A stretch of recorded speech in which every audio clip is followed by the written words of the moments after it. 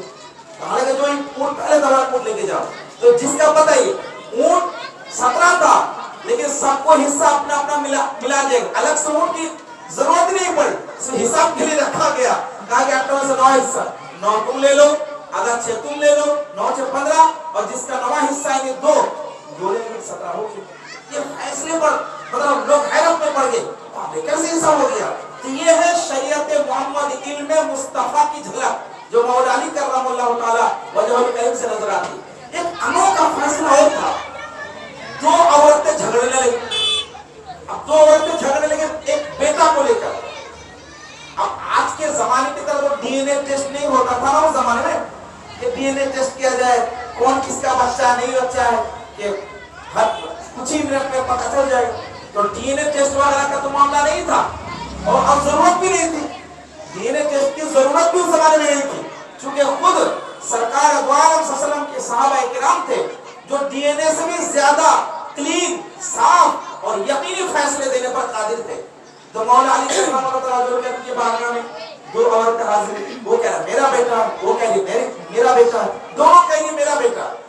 مولا علی کرم اللہ تعالی نے فرمایا کوئی جھوٹ نہ بولو, کس کا بیٹا بولو, یہ بھی کہہ رہی میرا, وہ بھی کہہ رہی میرا. تو ٹھیک ہے, اور بچے کو لاؤ. بچے کو رکھا گیا اور خادم سے کہا ایک بڑا پتھر لاؤ اور پتھر لے کر کے اس بچے کو 2 ٹکڑے کر دو, توڑ دو, 2 ٹکڑے کر ایک ٹکڑا اس کو دیکھو کیسے دیکھو. اب تو اصلی ماں تھی, اب وہ رونے لگی اور رو کے بولی حضور اب یہ بیٹا اس کو دے دیجئے لیکن ماریے مت, آپ یہ بیٹا اس کو دے دیجئے لیکن ماریے مت.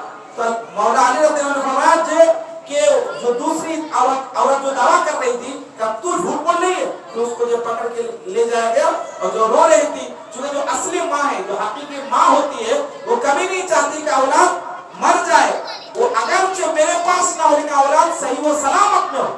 تو اس لیے وہ عورت کا یہ کہنے سے مولا علی نے فیصلہ کر. یہ سارے اتنے فیصلے ہیں جس سے اندازہ ہوتا ہے کہ یہ ایک انوکھا فیصلہ ہے, ایک انوکھا فیصلہ ہے. ایک انوکھا فیصلہ اور ہے جہاں پہ بھی حساب کا مسئلہ ہے. آپ کو بالکل ایسا لگے گا کہ مولا علی کرم اللہ تعالی وجہ الکریم جو ہے میتھ پڑھا رہے ہو یا حساب سکھا رہے ہو, ایسا لگے گا. 2 دوست جو ہے کہیں سفر کر رہے تھے, یہ سارے واقعات تاریخ الخلافہ کے اندر موجود ہیں. 2 دوست سفر کر رہے تھے اور سفر کے دوران ایک کے پاس 3 روٹی تھی, ایک کے پاس 5 روٹی تھی. جو اس زمانے میں خاص جو مطلب کھانے کا سامان ہوتا تھا, روٹی کھجور یہی سب. اب ایک کے پاس 5 روٹی, ایک کے پاس 3 روٹی. اب دونوں کھانے بیٹھے, ایک مہمان آ گیا, دوسرا تیسرا آدمی آ گیا اور دونوں نے کہا آپ بھی کھائی آئیے, وہ بھی بیٹھ گیا اور 3 لوگ بھر پیٹ کھایا. کھانے کے بعد وہ تیسرا آدمی جو کے بیٹھ گیا تھا اس نے 8 درہم دے دیا, یا 8 درہم دے دیا اور کہا یہ آپ لوگ تقسیم کر لینا, آپ لوگ بانٹ لیں. وہ چلا گیا. جیسے ہی درہم ملا یہ بولے ہم کو دیجئے, ہم کو دیجئے. تو اب جو 5 روٹی جس کی تھی اس نے کہا ایک کام کرو, میری تو 5 روٹی تھی, میں 5 درہم لیتا ہوں, تمہاری 3 روٹی تھی تم 3 درہم لے لو. فیصلہ ہو گیا. اب یہ جو 3 روٹی والا تھا بولے نہیں آدھا آدھا, تم 4 درہم لو, مجھ کو 4 درہم دو. جو مسئلہ تھا یہ مسئلہ لے کر کے میں مولا علی کے بارگاہ میں پہنچ گیا, کیا فیصلہ فرما دیا. چونکہ یہ اس زمانے کی بات ہو رہی ہے, آج کے زمانے سے ہم کمپیئر کریں گے تو آپ کو عجیب لگے گا کیا ہے 4 درہم. نہیں, یہ اس زمانے کو سوچئے, اس زمانے کو تصور کیجئے جس زمانے میں آج کے زمانے کی طرح فراوانی اتنی نہیں تھی. تو اب جو ہے مولا علی کی بارگاہ میں پہنچتے, ایک نے کہا حضور ہم 4 درہم کے حقدار ہیں, جو 3 روٹی والا تھا. تو مولا علی کرم اللہ تعالی نے فرمایا 3 روٹی والے کو کہ وہ 3 درہم تم کو دینا چاہ رہے, تم 3 درہم لے لو, اس کو 5 درہم دے دو, ایسا ہو جائے. اس نے کہا نہیں حضور یہ آپ کا غیر منصفانہ فیصلہ ہم نہیں مانیں گے. کیا کہا؟ آپ کا غیر منصفانہ فیصلہ ہم نہیں مانیں گے. تو مولا علی کرم اللہ تعالی وجہ الکریم نے فرمایا اگر میں فیصلہ کروں گا نا تو تم کو 3 بھی نہیں ملے گا, تم کو 1 ہی درہم ملے گا. تم کو 3 بھی نہیں ملے گا, تم کو 1 درہم ملے گا. اس نے کہا ٹھیک ہے آپ مجھے فیصلہ کر, آپ ثابت کر دیجئے. اگر آپ ثابت کر